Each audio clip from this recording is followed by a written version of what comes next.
There are people who do not enter your life like a storm. They enter like a warm room. A smile, a calm voice, a kind gesture, a sense of familiarity you cannot explain. And that is what makes them dangerous. Because not all darkness looks aggressive. Some of it looks charming, some of it looks wounded, some of it looks confident, some of it even looks caring. At first, you do not feel threatened by these people. You feel drawn in. You tell yourself they are intense, complicated, misunderstood, maybe just a little damaged. But then something strange begins to happen. You leave conversations with them feeling heavier than when you arrived. Your mind becomes noisier around them. Your confidence starts shrinking in ways you cannot fully name. You begin second-guessing yourself, defending yourself, explaining yourself, recovering from things that technically were not a big deal. And still, part of you keeps saying, maybe I'm overthinking it, maybe they did not mean it, maybe it is just me. That is how dark energy often works, not through one dramatic act, but through repetition, subtlety, emotional contamination, a pattern so quiet that by the time you recognize it, it has already altered your peace. The Stoics understood something that modern people often forget. Your life is shaped not only by what you do, but by what you allow near your mind. Marcus Aurelius warned himself constantly about the influence of corrupted character. Epictetus taught that if you spend enough time around the undisciplined, the bitter, the manipulative, eventually their thinking begins to stain your own. And Seneca was clear about this.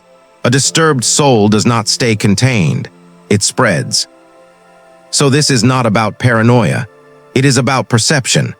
It is about learning to notice when someone's presence is not good for your spirit, even if their image looks polished, attractive, or harmless. Because some people do not destroy your peace with open cruelty. They do it with confusion, with envy, with pressure, with hidden contempt, with a kind of darkness that wears a very acceptable face. And if you do not learn to recognize it, you will keep calling something chemistry that is actually instability. You will keep calling something intensity that is actually control. You will keep calling something bad luck that is actually a pattern. We are going to break down 5 signs a person's energy is darker than it looks, and more importantly, what Stoicism teaches you to do when you notice them. Stay with me, because the final sign is the one most people miss for the longest, and it is often the reason they stay attached to toxic people far beyond the point of truth. Let us begin. Sign 1. You feel drained, confused, or smaller after being around them. The first sign is subtle. There is no explosion, no obvious betrayal, no scene dramatic enough to point to and say that was the moment. It is quieter than that. You spend time with them and afterwards something in you feels off. You feel drained, restless, mentally cluttered, emotionally unsettled. Not because something huge happened, but because their presence leaves a residue. This is one of the most overlooked truths in human relationships. Not everyone who speaks softly is safe. Not everyone who smiles at you is good for your nervous system. Not everyone who says they care for you actually leaves you in peace. Some people leave you clearer, others leave you foggier. That difference matters. Think about the people in your life who are healthy for your spirit.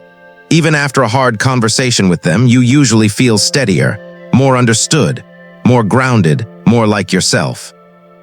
Now think about the other kind, the people who leave you replaying everything, wondering what they meant, wondering if you said too much, wondering if you are being judged, wondering why your chest feels tight after a simple interaction.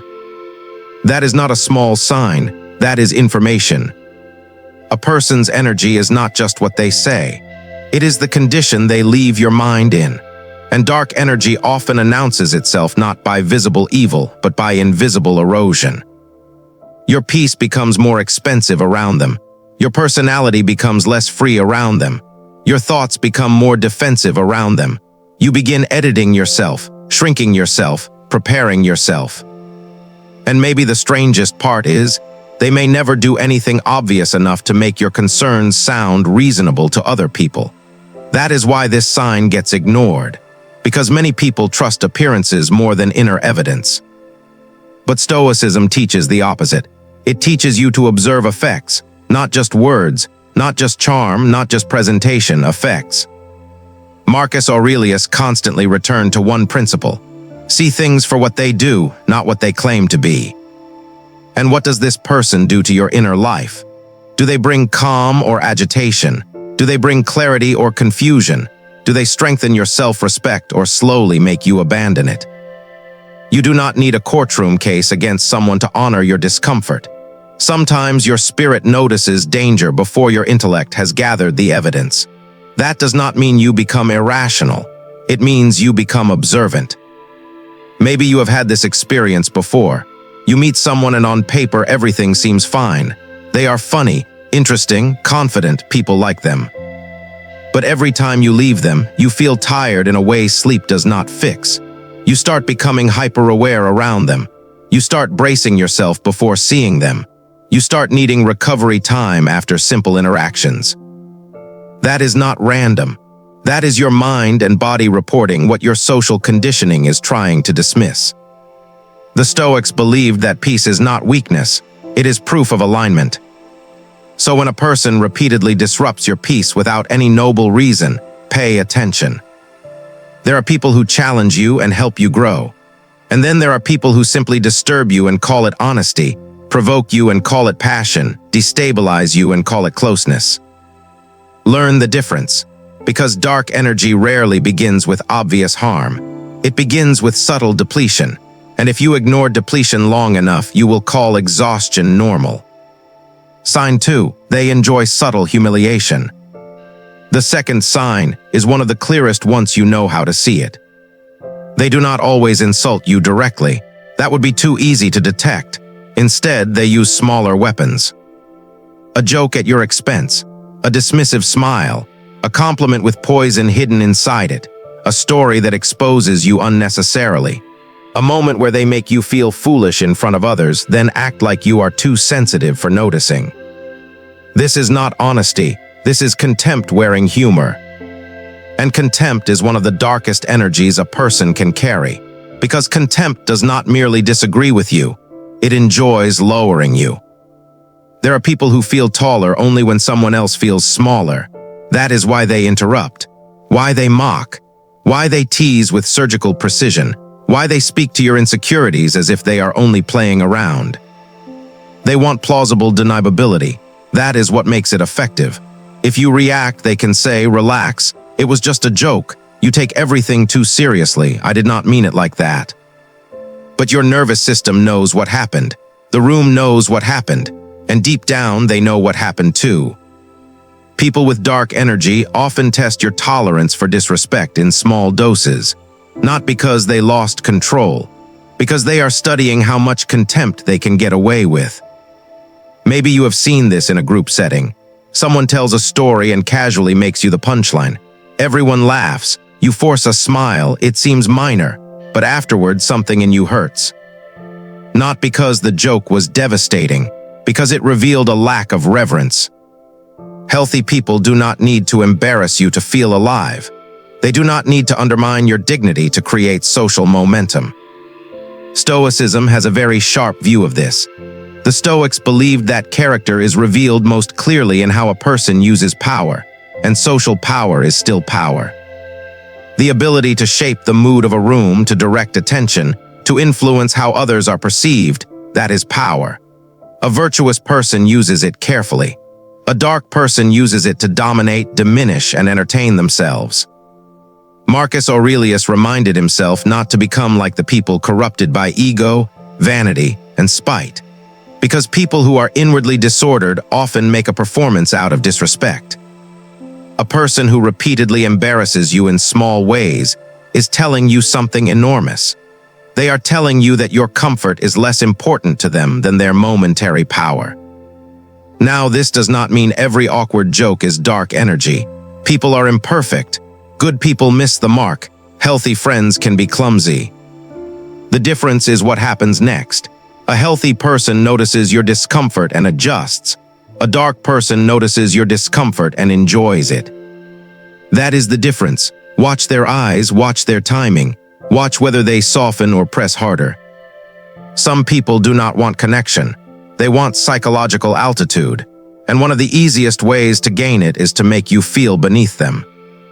Seneca spoke often about the cruelty hidden in vanity, the ego that cannot simply exist but must compare, dominate, and display.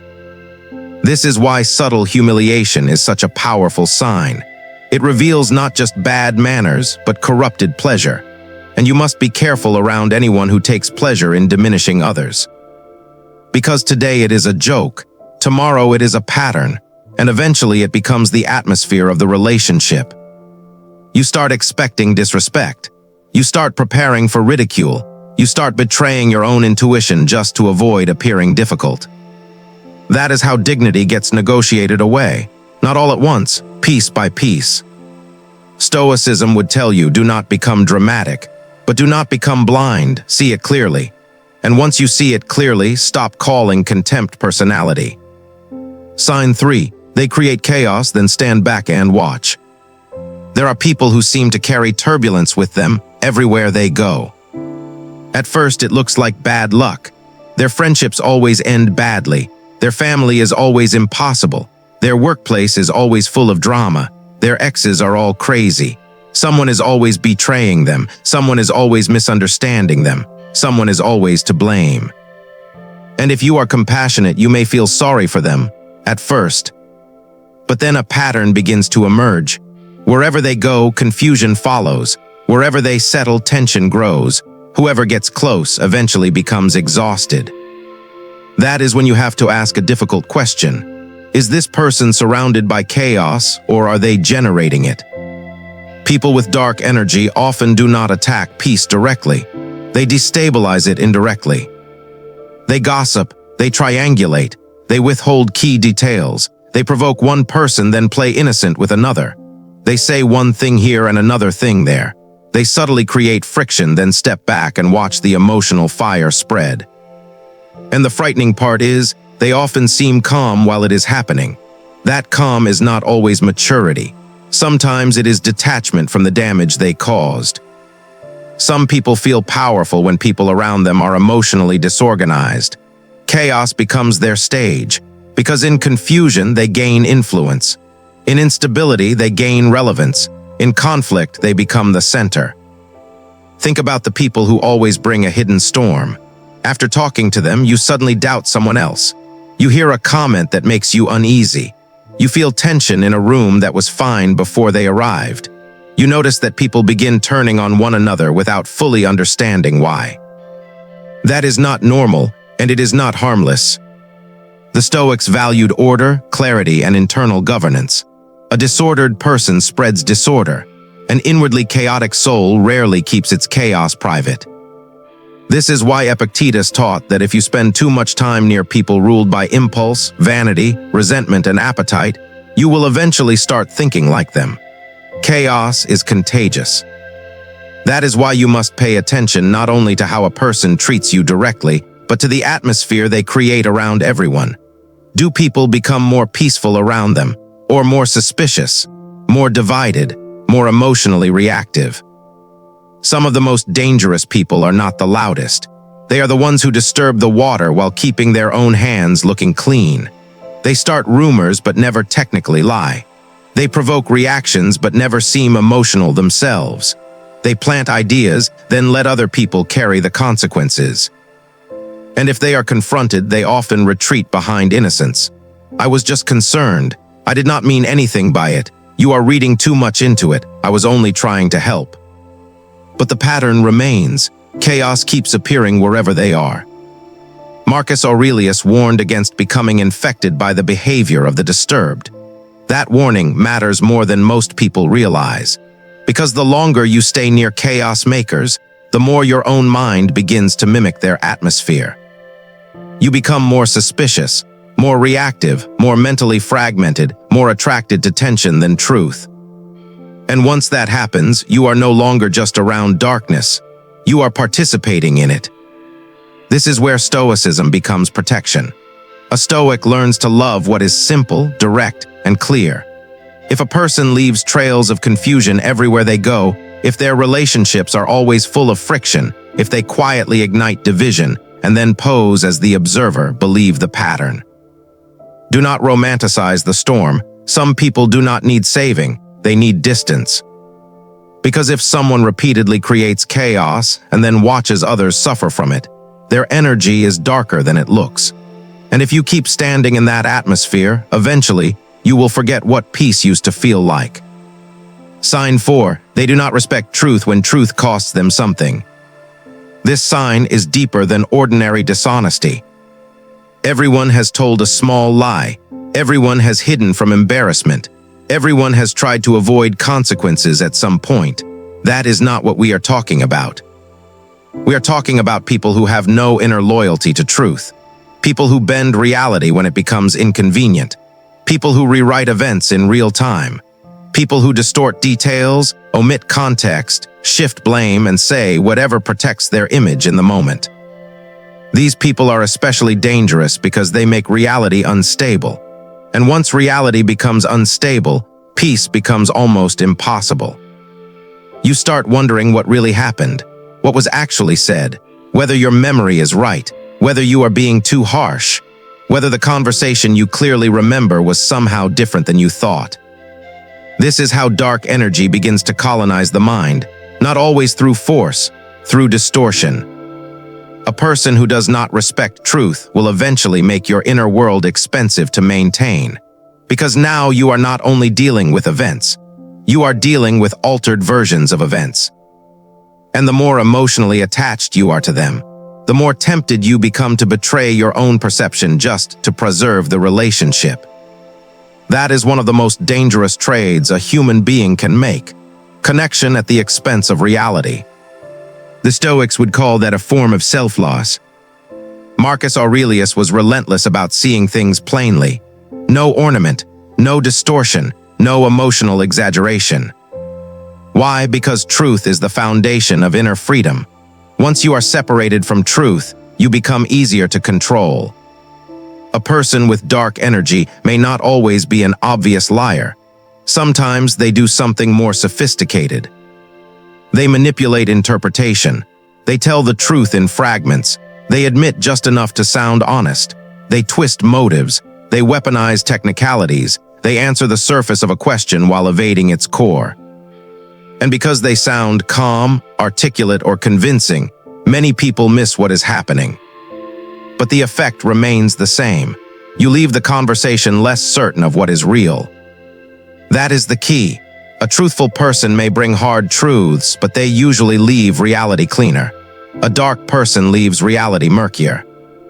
Pay attention to people who always seem innocent in their own stories, always misunderstood, always unfairly treated, always the exception, always technically right. Pay attention to people who never take ownership in a way that costs their ego. Because honesty that costs nothing is easy. Real character is revealed when truth threatens pride, status, control, or convenience. Seneca believed that the soul becomes sick when it divorces itself from truth. And you can feel that sickness in people who lie not just with words, but with posture, implication, and omission. They are not only trying to protect themselves, they are trying to control the frame. And if they control the frame, they control how everyone else is judged. This is why such people can be so disorienting.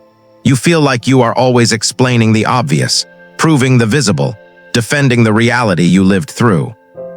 That is exhausting, and over time it becomes dangerous. Because if a person can get you to doubt your own honest perception, they no longer need to overpower you. They only need to confuse you. This is why Stoicism values inner steadiness so much. The disciplined mind does not surrender itself easily to distortion. It returns to evidence, to pattern, to action, to what is consistently true, not what is most emotionally convenient. If someone repeatedly bends reality to protect themselves, if truth becomes flexible whenever their image is at stake, if every conflict with them leaves you more confused than informed, do not ignore that. A person who does not honor truth will not honor your peace either, because peace without truth is not peace. It is dependency, and dependency is exactly where dark people want you. Sign 5, they study your wounds, then use them against you. This is the darkest sign of all, and it is often the hardest to accept. Because it usually comes from someone who first made you feel seen.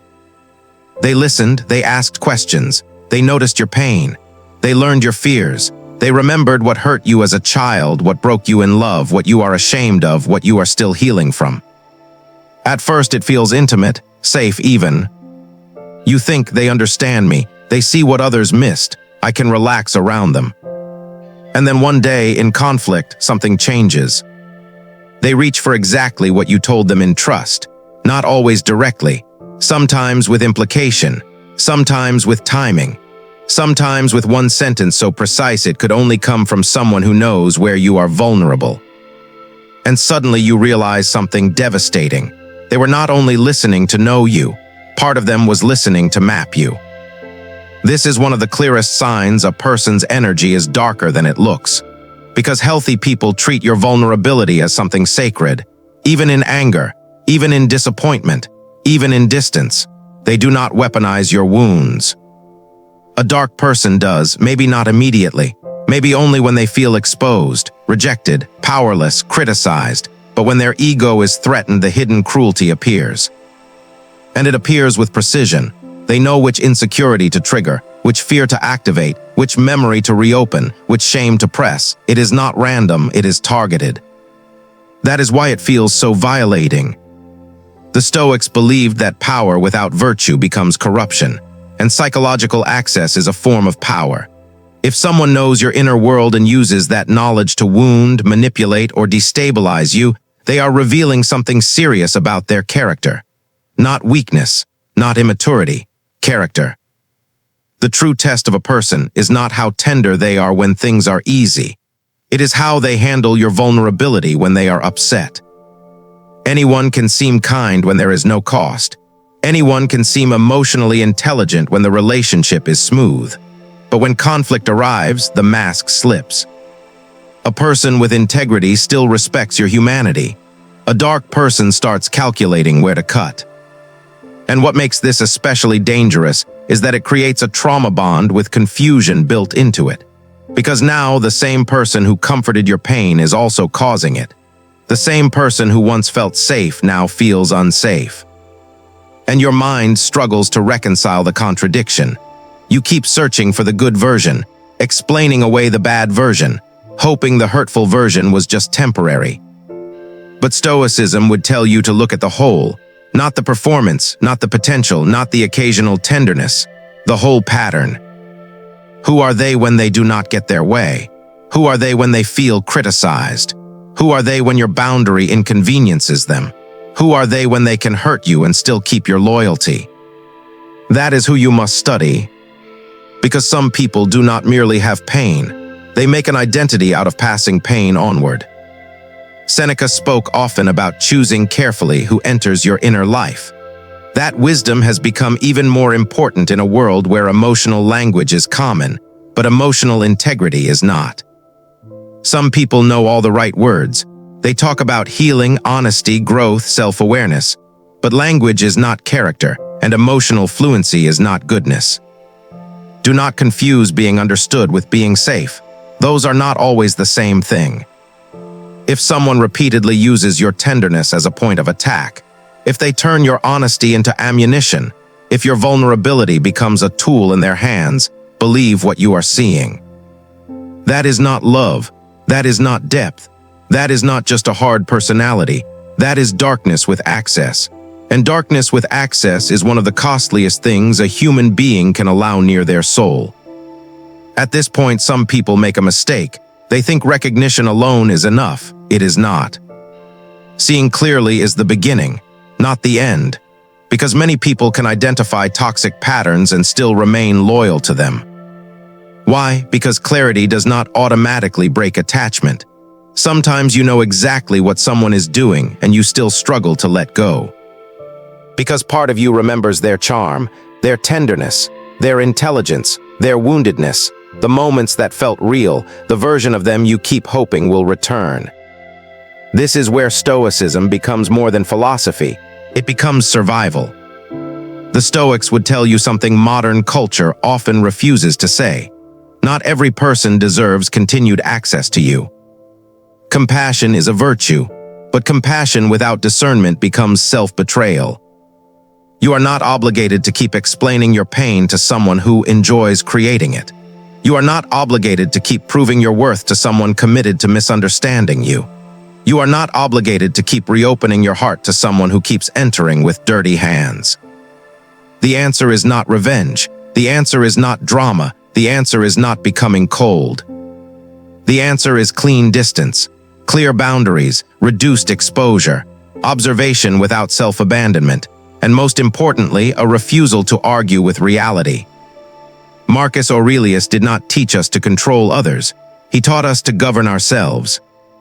That means asking, what am I tolerating? What am I rationalizing? What is this relationship repeatedly costing me? What version of myself do I become when I stay too close to this person? Those are Stoic questions, and they cut deeper than surface advice ever will. Because the goal is not simply to identify darkness in others, it is to stop making a home inside it. If you recognize these signs in someone, the Stoic response is not panic, it is discipline. First, stop oversharing. The moment you notice manipulation, contempt, distortion, or emotional chaos, reduce access, not as punishment, as wisdom. You do not keep handing your inner world to someone who has shown carelessness with it. Second, watch patterns, not apologies. Words matter, but patterns matter more. A dark person may apologize beautifully, reflect eloquently, cry sincerely, promise change convincingly. But if the pattern returns, the pattern is the truth. Third, protect your nervous system. This is not weakness. This is stewardship. Get quiet after interacting with them. Journal facts, not fantasies. Talk to grounded people. Return to evidence. Return to your body. Return to the version of reality that does not require self-betrayal. Fourth, stop trying to be deeply understood by someone committed to power. Some people do not misunderstand you accidentally. They misunderstand you strategically. Because if they acknowledge your truth, they lose control of the story. Stop exhausting yourself trying to earn fairness from people who profit from distortion. Fifth, choose self-respect over emotional familiarity. This is often the hardest step, because toxic dynamics can become familiar, and familiarity can feel like connection. But a familiar pain is still pain. A familiar darkness is still darkness. Stoicism teaches that freedom begins when you stop craving what weakens you. And sometimes what weakens you is not a substance, not a habit, not laziness. Sometimes it is a person whose energy keeps pulling you away from your center. If that is true, then distance is not cruelty, it is alignment. So here they are, 5 signs a person's energy is darker than it looks. They leave you drained, confused, or smaller after being around them. They enjoy subtle humiliation. They create chaos, then stand back and watch. They do not respect truth when truth costs them something. They study your wounds and use them against you.